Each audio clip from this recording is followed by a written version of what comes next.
Vamos a hablar de las cardiopatías congénitas y la importancia del diagnóstico temprano, ¿sí? Congénito quiere decir que se desarrolla durante el desarrollo justamente del bebé en la panza de la mamá, ¿sí? Y para que nos amplíe y nos dé más detalles, vamos a hablar con la especialista, la doctora Luciana Petrilo, quien es justamente cardióloga infantil. Bienvenida, Luciana. Hola, ¿cómo estás? ¿cómo estás? Gracias. Un placer tenerte acá.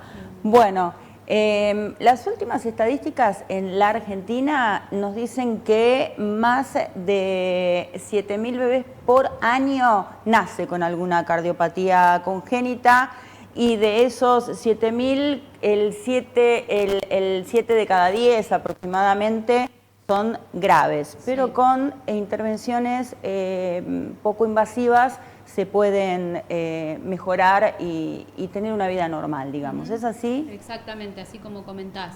1 de 100 recién nacidos en Argentina tiene una cardiopatía congénita. Es muy frecuente, es la malformación más común que pueden tener los bebés al nacer.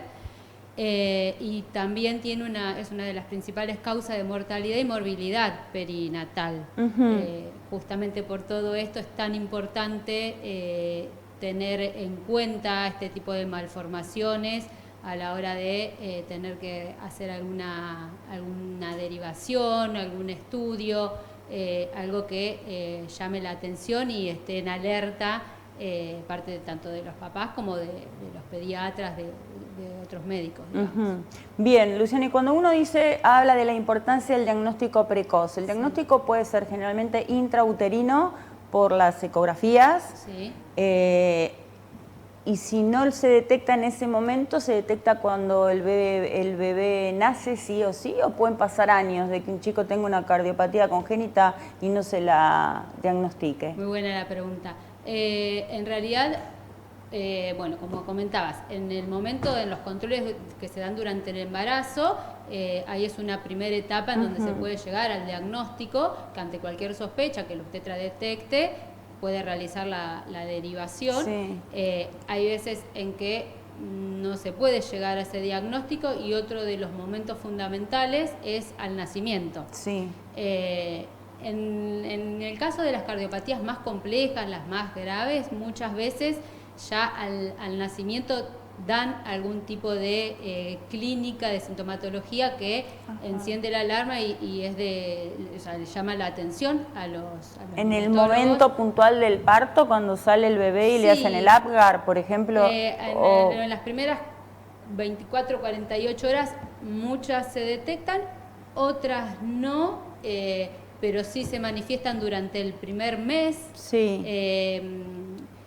Que justamente como tienen los controles seguidos por parte de los neonatólogos y de los pediatras, es donde también se llega dentro de todo temprano al diagnóstico.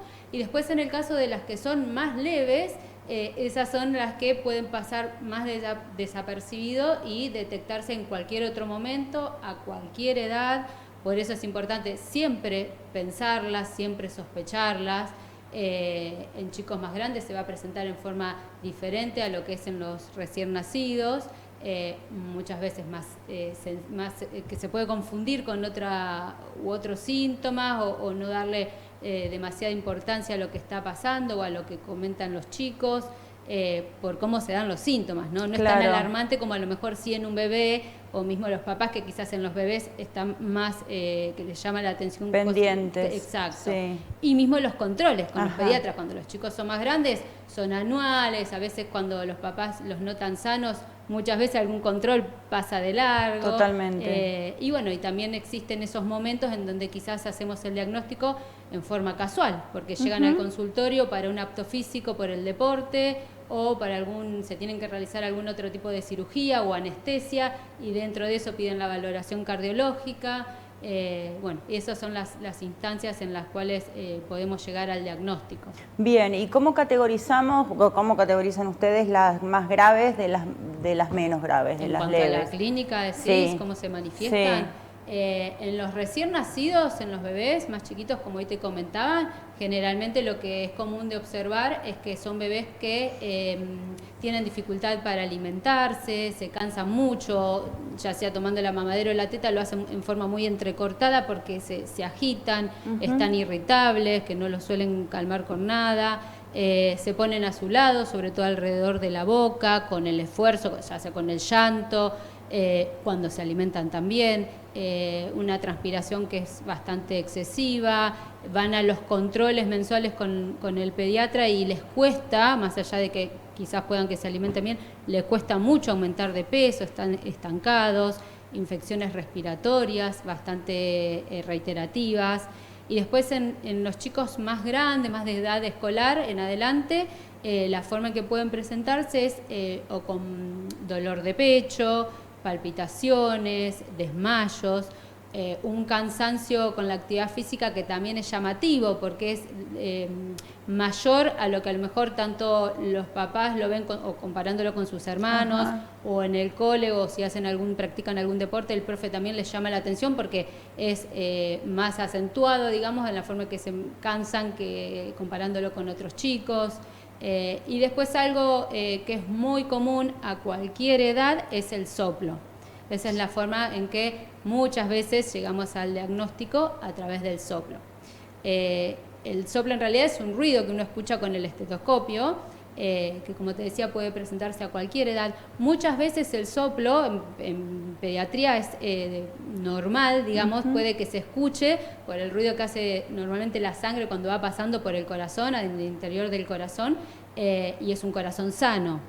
Pero, asimismo, como está presente en la mayoría de los defectos, en la mayoría de las cardiopatías, es algo que no debe pasar por alto el control cardiológico. Más allá de que se tenga la sospecha de que ese soplo se trata de un corazón sano, debe pasar por la evaluación cardiológica, no debe demorar el control cardiológico. ¿Y cómo se trata el soplo? ¿Es quirúrgico o es algo que vive con esa persona el resto de su vida o se va en algún momento? El soplo, decís vos. Sí, el famoso soplo. Recién, sí. Ante la sospecha de un soplo, cuando vienen los chicos al consultorio, uno lo que tiene que hacer, más allá de que hace toda una revisación cardiológica completa, digamos, sí o sí, es el ecocardiograma, Doppler color, que es una ecografía del corazón, que es el método que nosotros nos permite ver el corazón y, en el caso de existir una cardiopatía, poder saber de qué se trata. Sí. Dependiendo de qué tipo de cardiopatía sea, muchas veces cuando son de las simples, que son alrededor de un 40%, se trata de estas cardiopatías simples, obviamente con controles cercanos, pero puede suceder de que en forma espontánea resuelvan y que no necesiten ni de cirugía, ni cateterismo. Con la evolución y con el tiempo, si es que era algún agujerito que estaba presente o alguna estructura como el ductus, que es un vaso que se puede cerrar espontáneamente, y solo control, no hace falta hacer ninguna otra cosa. Y asimismo, durante el periodo en que uno los va evaluando, que pueden ser meses, años, esos chicos llevan una vida totalmente normal, no tiene que tener ninguna limitación, ni siquiera de la actividad física, que muchas veces se los deja ahí en un costado porque tiene algo en el corazón, y sin embargo no es así. Y en el caso de las más complejas, las graves, las formas graves, que son las que hoy mencionamos, que se presentan en los recién nacidos, esas muchas veces necesitan una intervención, una cirugía o un cateterismo que generalmente se da en forma inmediata al diagnóstico en el primer mes de vida. Ya ahí empiezan con su primer cirugía, bueno, después sigue el curso según de la cardiopatía que se trate, pero muchas veces requiriendo 2 o 3 cirugías más, y aparte, digamos, algún tipo de cateterismo que muchas veces durante la evolución se hacen, ya sea para diagnóstico o también como parte de tratamiento. Es un camino difícil para esos papás, para esas familias, pero bueno, estamos para acompañarlos, para asesorarlos, y también esos chicos, incluso en las formas más graves, también hoy en día con tantos avances que hay en cuanto a tratamiento, tienen una vida prácticamente normal, que eso es lo positivo y también el mensaje para llevar a todas las familias. Bien, sí. Perfecto. Muy clara, Luciana, como siempre. Muchísimas gracias. No, gracias a ustedes y por el espacio. Hasta la próxima. Chao.